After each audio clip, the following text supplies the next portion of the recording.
안녕하세요. 수도 채널의 수도입니다. 구독, 좋아요. 오늘 수도의 첫 번째 뉴스. 한동훈 탄핵 찬성 죽는 길인 줄 알고도 안 갈 수 없었다. 한 전 대표 옳은 일을 해도 미안해하는 면이 있다. 미친놈. 국회의원 의원 40명만 됐어도 국민 신뢰 상황 달라졌을 거야. 야, 네가 공천했잖아. 네가 공천을 했다고. 그때 당대표가 너였다고. 이 답답하. 나 참 진짜 어이가 없어서. 지가 어디서 너 죽는 줄 알고 무서워서 의원도 아닌데 국회의원으로 달려가가지고 도망갔잖아. 그 국회의원 안으로. 야, 나 같으면 국회의원 갔으면 국민들하고 같이 싸웠어.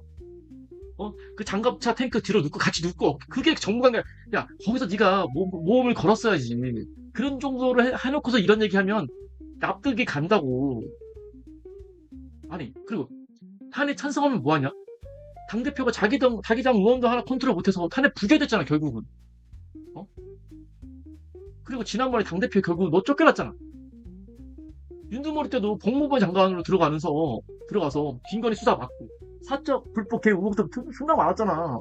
정말 권력 앞에서는 비굴했잖아. 코바콩처럼 있다면 꼭 그냥 같이 코바콩.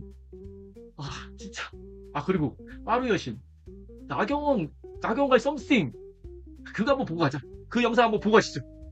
만약에 기소되었다고 칩시다. 그러면 공소 취소 요구하시겠습니까? 전 정치인으로서 당으로서 요구할 수 있다고 생각합니다. 다만 나경원 대표님은 당시에 당직도 아니셨고요. 개인 차원에서 저한테 부탁하신 거였죠. 그게 개인 차원입니까? 저는 그게 개인 차원입니까? 예. 저는 27명의 제가 제 것만 빼달라 그랬습니까? 한동훈 후보 똑바로 말하세요. 개인 차원이라고요, 제가? 예. 제 거를 빼달라 그랬습니까? 예. 네? 예. 저를 이렇게 모욕하실 수 있습니까? 아니, 제가 27명의 의원들이 기소되었고 우리 거를 공소 취소하려면 야당 의원도 같이 공소 취소를 해야 되니까 그걸 같이 해달라는 이야기 아니었습니까? 제 것만 뺄 수 있습니까? 지금 개인 차원의 부탁이요? 개인 차원의 부탁. 당사자가 법무부 장관에게 사건 내용을 공소 취소에다가 요구하는 건 잘못된 겁니다. 그걸 받아줄 수는 없어요. 그걸 국민들이 보고 그러니까 다른 국민들이 그러면 자기 한동훈 사건에 대해서 후보는 법무부 장관에게 그럴 수 지금 있습니까? 당대표가 되면 당대표가 보셨죠? 진짜 빠루 여신 청탁 이야기는 받은 사람도 그 이야기 들은 사람도 문제인 거예요. 그때 다시 듣고 그걸 고발했어야 되는 거예요. 근데 저거 그냥 방송에다 그냥 까발려? 야, 누가 널 믿고 당내에서 이야기하겠냐? 그래놓고 이제 또 당대표 출마한다고? 아주 후한무치야. 네가 나오면 좋아. 또 말아먹겠지. 네가 나머지 국회의원들 그 언더윤을 어떻게 컨트롤하겠니? 자, 다음 뉴스 보겠습니다. 전작권 환수 보고받은 이 대통령실 새로운 사안 아니야. 이와 협의. 시작됐죠. 제가 이거 어저께 뉴스에도 좀 말씀을 드렸었는데 전작권. 이게 뭐냐면 전쟁이 나면 우리나라 군대를 누가 지휘하느냐. 그 주도권 이야기입니다. 지금은요. 아직도 미국이 갖고 있어요. 70년 가까이. 근데 지금 이재명 대통령이 이 전작권 환수를 관련해서 이제 보고를 받은 거예요. NSC 주재에서. 대통령실도 새로운 사안이 아니고 그냥 미국과 지금 협의 중이다 이렇게 밝혔고요. 그리고 이거 대통령 공약이었습니다. 이게 단순한 어떤 그런 문제가 아니에요. 어떤 지금 모든 게 얽혀 있어요. 관세, 주권, 우리 자주국방 이렇게 여러 가지가 섞여 있는데 그중에 가장 큰 중요한 이슈는 뭐냐? 우리 군대를 우리가 책임지지 못하면서 진짜 선진국이라고 얘기할 수 있을까요? 못한다는 거죠. 게다가 요즘 관세 관련 미국 트럼프도 다시 움직이고 있잖아요. 전작권 회수는 미국과 협상 테이블에서 우리가 손해질 수 있는 강력한 카드가 될 수도 있습니다. 관련 영상 한번 보고 가시죠. 스타트. 정부가 미국과 관세 협상 시 전시작전권 환수를 협상 카드로 검토 중인 것으로 전해졌습니다. 복수의 정부 소식통은 관세 협상 시 안보 패키지들로 전작권 환수를 넣는 것을 검토 중이라고 말했습니다. 전작권 환수를 하게 될 경우 전쟁 시 작전 권한이 현행 한미연합사령관 미군에서 우리 군으로 가져오게 됩니다. 미국 측이 관세 협상 조건으로 방위비 인상을 요구하고 있는 만큼 이를 일부 수용하는 대신 전작권 환수로 자주국방이라는 우리의 수건 사업도 해결하겠다는 구상입니다.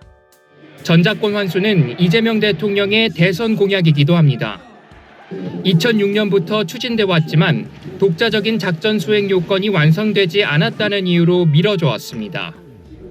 이 대통령은 우리나라 자체 군사력에 자신감을 내비쳤습니다. 대한민국은 세계 5위 군사력을 자랑합니다. 그리고 북한 GDP의 1.4배에 달하는 1년 국방비를 지출하는 세계 군사 강국 중에 하나입니다. 이건 진보 보수의 문제가 아니에요.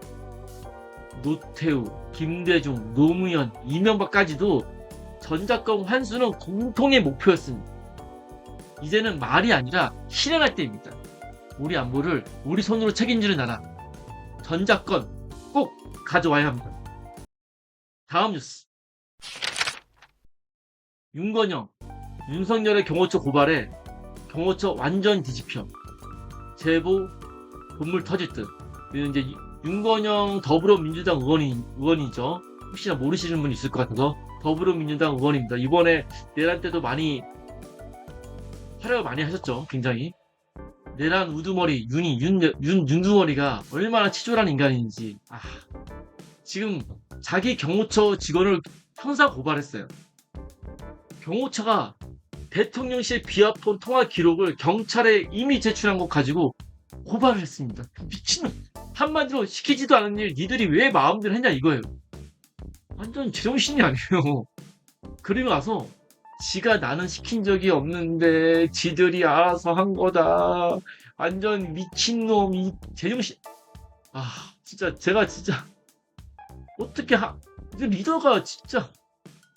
관련 영상 한번 보고 가시죠. 스타트. 윤석열 전 대통령 측이 대통령 경호처 간부들을 검찰에 고발했습니다. 경호처가 대통령실 비화폰 통화 기록을 경찰에 이미 제출한 것 군사기밀보호법 등을 위반한 행위라는 이유입니다.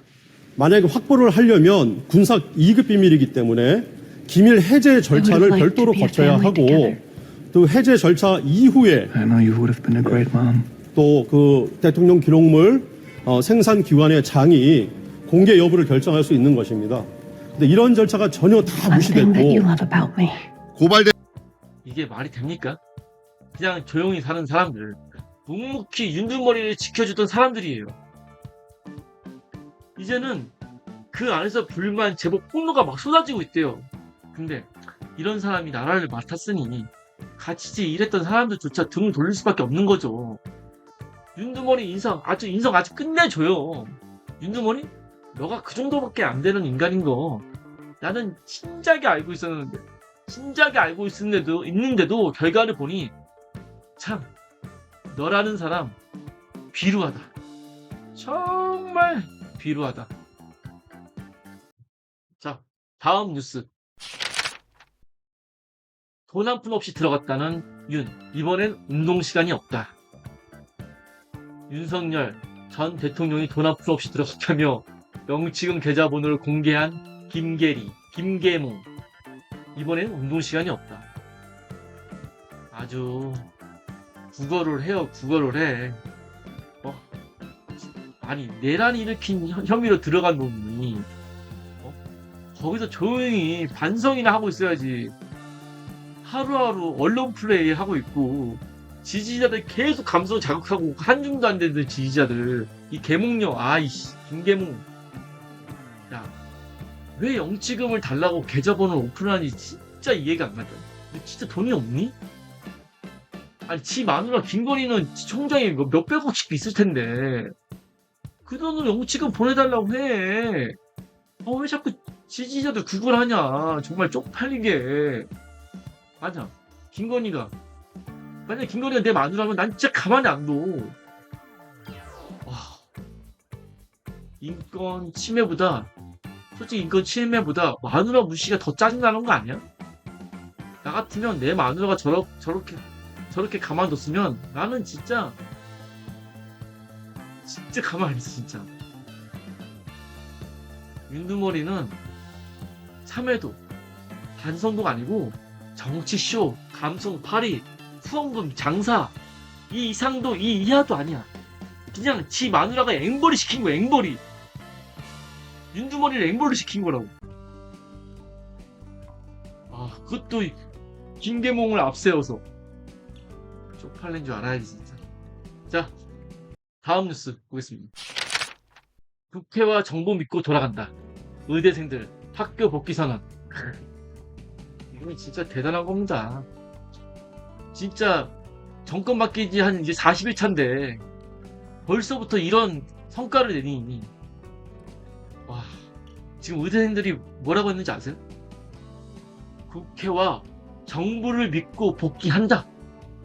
이 말의 핵심, 바로 이재명 대통령을 믿는다. 솔직히 윤두머리 때 대화가 안 됐잖아요. 뭐 2,000명이다 말도 안 되는 얘기하고 무조건 밀어붙이기, 무시, 탄압. 그런데 이번엔 어때요? 대통령이 직접 나서서 의료계랑 계속 소통하고 국회 해법을 찾자고 진정성 있게 계속 얘기를, 시그널을 보내니까.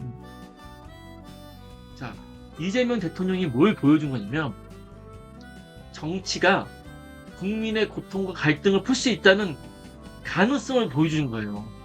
힘으로 누르고 권력으로 누르고 이런 게 아니라 신뢰로, 소통과 이런 걸로 이끌어낸 거죠. 의대생 복귀? 이건 단순한 복귀가 아니에요. 정부가 국민과 학생 그리고 전문가들 의견을 듣고 있다는 신호탄인 거예요. 이래서 우리가 이재명 대통령 믿고 따를 수 있는 거 아닙니까? 명미 어천가, 명미 어천가. 아, 진짜 너무 기대가 됩니다. 너무가 기대가 되고요. 이제 뉴스는 여기서 마무리 짓고,